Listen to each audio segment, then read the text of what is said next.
Hi, today we're going to talk about parenting with complex PTSD. And really, the topic is breaking free from patterns that hold your kids back.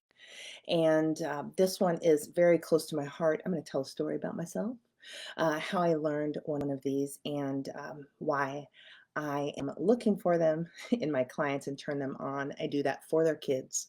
I do that also for them, but I also know how that's impacting their children and the joy that's going to be able to bounce back and forth between my client and their children, because I've been able to watch that with my own. And so, but these patterns are deep usually, and they can be traced into generational patterns. And these your brain has to be wired in a specific way to do something different.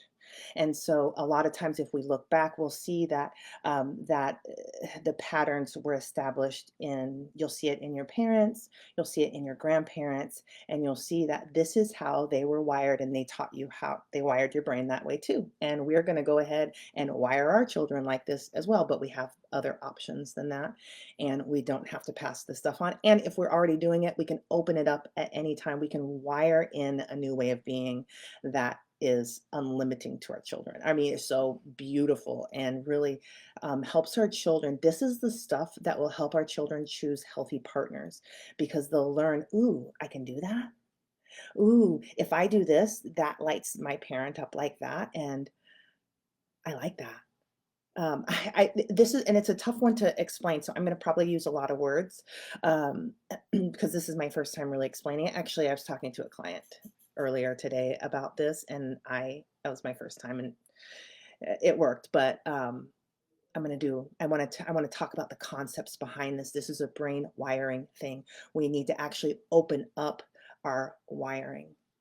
Okay, let me introduce myself because I'm about to dive in here. My name's Rachel McLeod. I'm a mental health therapist and emotional wellness coach, and I specialize in complex PTSD recovery. And this is what I do. I help people do the brain work for resolving symptoms of anxiety, depression, and traumatic stress, and to not only resolve the wounding, but to activate the inherent wiring available to us that has not had time to wire. That's all the health and wellness stuff. That's why this is such a bigger deal than just stopping panic attacks. This is such a bigger deal than stopping laying on the couch and depression. There's so much more in here to activate and open up and to wire in to our lives, to in our ability to connect and make that deep and rich. And so there's a brain process for this. That process gets stopped and blocked. And so my entire specialty is getting the brain, that process unblocked, and the brain working. The brain is trying to work. That's why we have these symptoms of anxiety, depression, and traumatic stress. And but it's not completing. The anxiety is actually not meant to cause anxiety, depression, and traumatic stress. It's actually designed to create health and wellness, but the brain's process for converting that over is blocked, and so it's just creating more symptoms. And then we get backlogs of symptoms. And if this impairment in processing started early in childhood, because your parents actually help wire this in. If this didn't get wired in for you early, this is where we're seeing complex PTSD. We're seeing tons of unresolved symptoms, survival mode, brains wired in the subconscious mode. Really wired deeply. We're so great at survival moding, but our brain hasn't had the same amount of time to build the thriving stuff. And so that's what I do, and that's what I'm going to talk about. So, um, but this thing right here is more about what we're not doing as parents, and these are patterns. These are generational patterns. Your parent probably didn't do it either. Okay. Um, and so these are things that, because we have not activated this wiring, we cannot activate this in our children. Or so we will watch our children not have it, but they have tried to do it. Okay, let me give you an example. Let's dive in here. Um, okay, I want to show you this from satisfaction. These are, okay, let me list a couple of positives for you, and I want you to show you how we wire them in and what happens when we don't. And this is actually a pretty sad story, so buckle up, but it might not be, it's not, anyway. So if we don't have the ability to be satisfied, if our brain is not wired for satisfaction, If our brain is not wired for pleasure, if our brain is not wired for joy, and our brain is not wired for connection, then we cannot do those things. It's not just that you're not a joyful person. You are. You have all the wiring for that. It's you have all the materials. It's like you have inside of us. We have these little boxes with the kits full of all the things, and they have to be assembled. This is the work of parenting. We're assembling these kits for our kids. Okay, we've got their joy circuits running. Okay, now we're going to assemble their being pleased, and they're experiencing pleasure. Now we're assembling. This thing did not occur in lots of people. They did not get their pleasure uh, kits wired. They cannot be pleased, right? This is also there's also focus ones in here. There are things that we're supposed to wire for focus that don't actually get wired. And maybe our parents helped us wire to scatter our focus everywhere because that's how our parents' focus is wired. I'm not talking about ADHD. It could be. There are some links. I'm more talking about brain wiring and actually that we're wiring for focus. And if you have focus problems and complex PTSD, a lot of times when you resolve the PTSD stuff, your brain will start wiring for focus. That's one of the things that we're doing. We're coming out of survival mode and turning on that executive functioning, which is where that creativity is happening, sorting, analyzing, accuracy, higher level thinking is happening. Okay. So, but this, what happens if you have a parent who can't be pleased, right? This is how the wiring is exchanged here. And if you're doing this with your children, I'm sorry, there's a way out of this and it's going to be awesome and fun. But when you have a parent who can't be pleased, that doesn't mean that you as the child didn't try to please them. You did. And maybe you came home from school and you showed them your artwork and you were like, look at this. And they were like, did you do the dishes? I don't have time for that. Or maybe they looked up from their bed in depression. They were like, oh, sweetie, that's good. You know, and the child is like, and then it didn't work. It didn't get the thing. It didn't do the thing. And it actually it drew attention to them and got them dishes. Right. So now we're learning when I try to please my mom, I'm going to get dishes. Right. And we're wiring these patterns in. And so all of a sudden the child is like, gives up. Right. So they're this very healthy dynamic they're practicing with their child. Let me please you is being met with something with negative reinforcement. And so the child will learn that and it will stop doing that. And so they will stop pleasing the parent. They will stop pleasing them. And then they're losing out on all these reps, these healthy repetitions for pleasing the parent, for pleasing their partner, for pleasing people. Like we're playing a game. Can I please you? No. Can I please you? No. Can I please you? No. Okay. So now by the time 1,000 of those, we won't, humans don't do things for 1,000 times. We'll do them for 10. Right? We learn pretty quickly. That gets me in trouble. And don't do it while dad's in a rage or mom's in a rage because that gets even worse. Right? So by the time we're adults, we don't do it anymore. So we haven't even practiced it any longer. Right? And so now we're adults and we don't try to please people. We don't try to please our spouse. We don't try because it doesn't work. On an unconscious level, we have beliefs that it doesn't work to please people. Right? I learned about this. Oh, I learned about this. This is a tough one here for me, but I learned about this. I was on a walk. I was walking. I'm like deep in my PTSD, complex PTSD journal. I'm walking, journey, not journal. I'm walking. I'm doing EMDR. At this time, I'm also probably wearing an EMDR device because I'm healing at this point. I'm like, let's go. So I'm walking, and my brain says to me, you have a belief that no one wants to please you. And I was like, yeah. And then it was like, and people are trying to please you.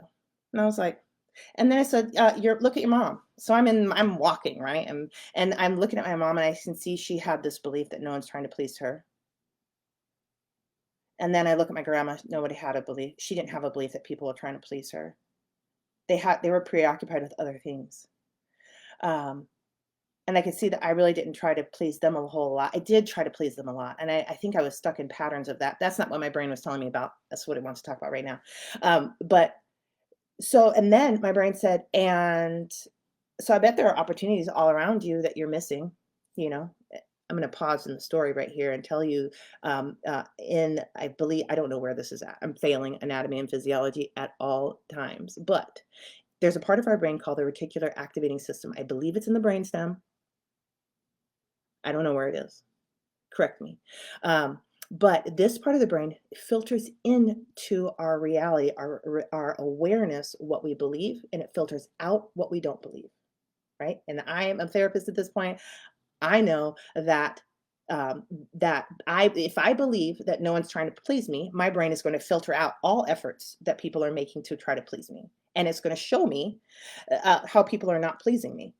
Right? And this doesn't have anything to do with reality. This has to do with my perception of reality. Nobody can change this for me. This is a brain thing. This is a brain wiring thing. And so I am in here and I realize, wow, I bet I'm I'm being filtered out. I bet I'm filtering a lot of ways people are trying to please me. And I'm walking. And then my brain shows me image after image after image after image of my children trying to please me and me not being any the wiser. And I'm just in this walk and and then I was like, I bet my husband's been trying to please me. And didn't know. I didn't notice. It's not something my brain was trained to look for. It's not a game I played, right? And so here I am, and I'm like, I'm imagining my children trying to please me, and and and I wonder, and while I'm walking, I wonder if they've stopped playing the game. Is it too late? And so I'm like, I got cuss words for that. F that S. Okay. So I'm like, I gotta fix this. I gotta fix this now. Okay. I need to probably chill. And I'm walking. So I'm probably processing all this panic and distress that I've got surfacing right here, grief that I have programmed my children like this, or I've missed opportunities to play some phenomenally healthy games with my children. So I start working my reticular activating system right then. It's very easy to work with. But I'm going to show it. I'm going to show you what I did, but there's more that goes into this than just this, but to get the lasting result. But I'm like, let's go, brain. So I'm ready to see my children pleasing me. I'm ready to see all the people that were trying to please me. I'm ready to see my husband trying to please me. I'm ready to see it. It's there. I know it's there. There's so much. People are trying to please me so much. Oh my gosh, it's all the time. I go home, I walk into the house, and my kid does something that is like, "Mom, look," or "Mom," or I don't even remember what it was, but I remember seeing it, and I was like, "That's great. Thank you so much. Oh, I love this. This is phenomenal. I can't believe you did this for me." Well, I go all out because I am gonna suck the juice out of this right here. And this child was just, and I mean, just energetically, I don't, their face wasn't like that, but I saw that they lit up and we were doing the game. And I was like, yes, rep one. And I paid attention. I played that game as much as I could to wire it and sink it deep in. And it started to create some new shifts in my home, in my family dynamics, in my relationship with my kids. They no longer, right? And so I want them to know people are in response to them. If they come up to a person that they can say, and they say, I want them to be like, oh, that person doesn't play the game. Move on. Right? And these are things we can activate within ourselves. There's some games around approval, giving approval. This is a really powerful subconscious way to tie children to you and never let them individuate is by never playing the I approve of you game. If you withhold approval, that child will struggle and chase you down for approval for the rest of their life until they realize this is a subconscious game. This is some of the games I'm pulling clients out of and helping them heal from so that they can complete their path to individuation. because we can get stuck in that for a lifetime because it's a really important game. And we can have approval all around us. If you've got approval wounds, you know what I'm talking about. There's approval all around us. We can't see it. We can't filter it. We can't touch it. We can't go in. It bounces off of us. It never goes, it never penetrates. Right. And so, but what but as a parent, we can play the I approve of you game. And a lot of the reasons we don't play this is because their parents before us didn't play it. This is how parenting goes. This is what you're supposed to do. You're not supposed to play an approval game, because if you do, if you ask that question, I would play an approval game with my child, but you're going to find all these weird, brain trashy beliefs. They're limiting. They don't work. It's not real. But you want to get access to that. This is some of the stuff I'm helping people do. I want them to get access to these beliefs that have them locked solid into not playing these healthy games with their children, right? And so then we're going to process those. And it's not just enough to come to awareness with these beliefs. We have to resolve them. We can't work at this at the conscious level. We cannot work at this at the behavioral level. We can try, and it will work after a long time. But if it has to compete with what's going on at the subconscious level, then it's going to be really difficult to move the needle on this. And so we really want to come into the subconscious level. But when that stuff starts moving, it's usually full of a lot of pain and grief. And that's going to flag your survival system. And then the survival system is going to shut down the processing. And then you're going to be trying to process all this grief, and it's going to move through your system. But the processing process is blocked and stopped. And so you actually don't get any work done. And that's why what I do in these cases is I help people work with that survival system while we're working at this at a subconscious level. That's why I have people using interventions with the body, because the survival system is not a talking center. It is not a logic center. It's not a reasoning center. We cannot interact with it like that and expect to get results. We're not talking to it in its language. It is listening to the body. And so we're sending safety signals through the body, so that part of the brain, the survival system that sits right above the brainstem, I think I got that one. Okay. And it sits right above that, and it can receive and catch those signals of safety. It has to travel through the body up there to get to that part of the brain. It's not a top down. It's not a prefrontal cortex thinking, knowing, reasoning down to that part of the brain. That's not how it works. And that's why people get stuck here, because they want to do it from no. Okay. It takes too long. Doesn't work. It takes decades. This other way, you can resolve this stuff, free yourself from this stuff in minutes, in an hour, in a week, in 2 weeks. And if it's really crinkled up in there, 2 months. Okay. In 2 months, you drop these patterns that have ruined generations and limited and created dysfunction for generations. I'm with that. Okay, that's the timing I'm looking at. Yes, not 2 years. Okay, so we really want to do this work at the subconscious level, and the subconscious mind is full of lots of things: emotions, beliefs, events, right? It's full of all this stuff. So it's all braided in there, right? And we got to get the brain to unravel that and brush it out, and then get rid of what's all that hair that's no longer connected, that stuff that's no longer working, the stuff that was for them but it wasn't for here. We need an evolution. And then the brain will get in there and make it an evolutionary program for you, and now your family is evolving.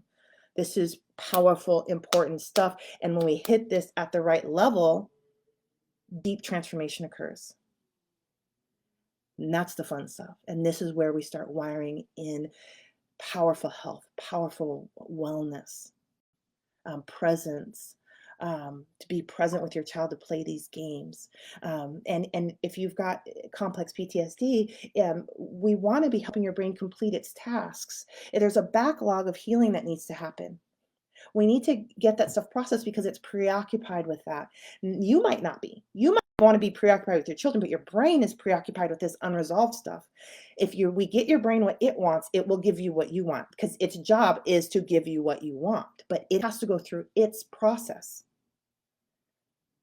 Right? So we want to jump in, help the brain catch up. What do you need, brain?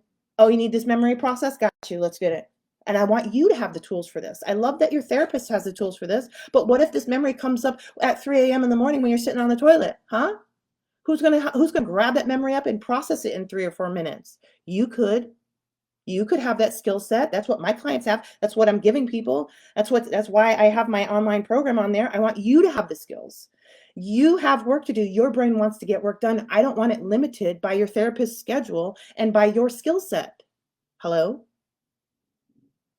You can build these skills. You can build them quickly. You can build them easily, and you can help your brain process some of these memories. If there's emotional distress, what do you need, brain? Oh, I need this grief process. Oh, let me get that for you. Let me help you get your process working. Let me get that survival system out of your way for you so that you can get it processed finally, right? You can build that skill set. You need to build that. And I'm being bossy over here. You do not need to. You can live your life however you want to. But I'm going to tell you that you're going to really love having this skill set for yourself, and your brain's going to love it too, because that means your brain's going to get more support. Go to your therapist, do all the things, work with me one-on-one, do whatever you want to, but don't not have these skills for yourself. So, and because you're going to be able to help your brain get what it wants, then you're also going to be able to build all this health and wellness in. You're going to be able to wire in being able to be satisfied, being able to feel joy, being able to feel connected, bonded, right? Belonging. Gosh, that's such a PTSD thing. A complex PTSD thing is to not feel belonging, a sense of belonging, right? We resolve that. And we do that. We have to play some of these games, and guess what? We can play them with ourselves. And I teach a lot of that stuff in my program, Inner World Transformation, and that's what I'm setting people up to do. We're playing these games with ourselves because your brain doesn't know the difference, and it loves it. Because neurologically, as an adult, you are the adult you're looking for. You don't need your parents to heal. But your children still need you to heal so that they can just absorb that healing in through the mirroring neurons and through these games you're going to play with them. And I don't mean you're setting up games like for real games. These are just games people play. Healthy people are playing these games with each other, and they're fun and they're yummy and they expand our nervous systems. They make life rich and yummy. This is um, I was talking with a client the other day, and that nurturing stuff that we have, and these are type of nurturing things like I can make you happy, you can make me happy, you can, I mean, joy, not happy, but I can spark that joy in you. You can see that joy spark in me. It lights you up too. We're just going back and forth. That's like the lubrication of life. Life is lifing, right? And it's like if you didn't get a lot of that as a child and you are deficient now, life is kind of grindy and crunchy, and it doesn't have that lubrication it needs to roll smoothly and flow. And you can see in those areas where you're crunchy that's where we need to get in there, and we need to build in some of these things and teach your brain how to do these things like receive joy, receive compliments, receive fulfillment, receive satisfaction, rest, right? There's all these little things that need to be built in that make life really phenomenal. So, um, this is we as parents, whether we like it or not, are the glass ceiling for our children. We are not the glass ceiling for our adult children. They have a tons of freedom to do whatever they want to do and grow in whatever ways. But for our children, they are expanding who they are through us. If we don't have an area built out, our children will not either. And we can build those out at any time. So let's rock. And guess what? Even just a little bit is so much more freedom for your children. Is so much more expansion from your children for your children. Okay, even a little bit is so much more expansion and freedom for your children. And you're teaching them, wow, I didn't have it, but now I have it. Interesting. You can build this stuff, right? And then let's say you don't build it all out for them by the time they're an adult. They know that you can build this, and you know you can build this. That's in your culture. And so you're helping your children whenever they want to build something, they're just going to go build it, right? They're going to go activate it within themselves. They're going to go expand. They know the process. They watched mom do it. They watched dad do it. This is the stuff. There's so much power in complex PTSD recovery. And it's not lost. If you've got adult children, I'm doing this with adults that have adult children. Your children are still designed to learn from you, and they will just upload all the health and wellness that you are radiating out in your system. They will pick it up, they will learn from it, and they will start adapting it, and healing and beauty and expansion and connection can really happen even then. So you're not too late. You're never too late to start healing. So I want to boss you around for a moment, and I want to not just invite you, but tell you to enroll in my free program, Interventions for Inner World Transformation. In that program, I teach 3 of my favorite interventions for sending safety signals to the survival system and getting it to a shift into rest, digest, processing mode. So we want to shift the brain out of fight or flight and into regulation, processing, digestion. We need to digest all of these experiences and the emotions. We need the brain to be in that state. And so these interventions help make that switch. And I want you to play with those interventions. And you will notice that you will notice the shift. This you will feel different. Your body will feel different. You will do things, and I have a video in that free program that show you what you're looking for, just because you want to see if the intervention's the right fit for you. We're not playing around here. We're playing to win. And we need to make sure we have an intervention on that helps your brain make that switch. Brains require this switch and they need that support. And so we're playing around to find the intervention that does that.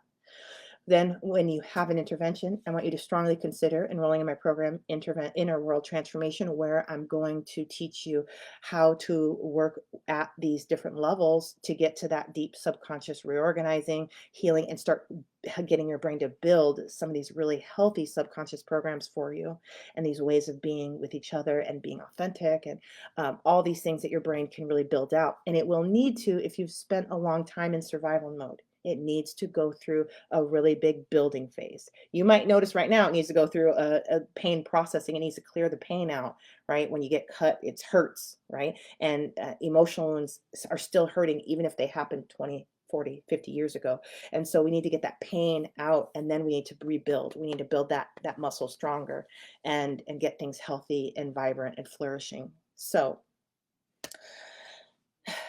yeah, let's walk. Let's journey together. Let's get this, okay? I'd love to hear your feedback. Drop your comments below here. I am paying attention. I'd love to be in conversation about this with you. Also, I'd love for you to follow me, subscribe to me on my YouTube channel, and learn more about complex PTSD recovery. Take care.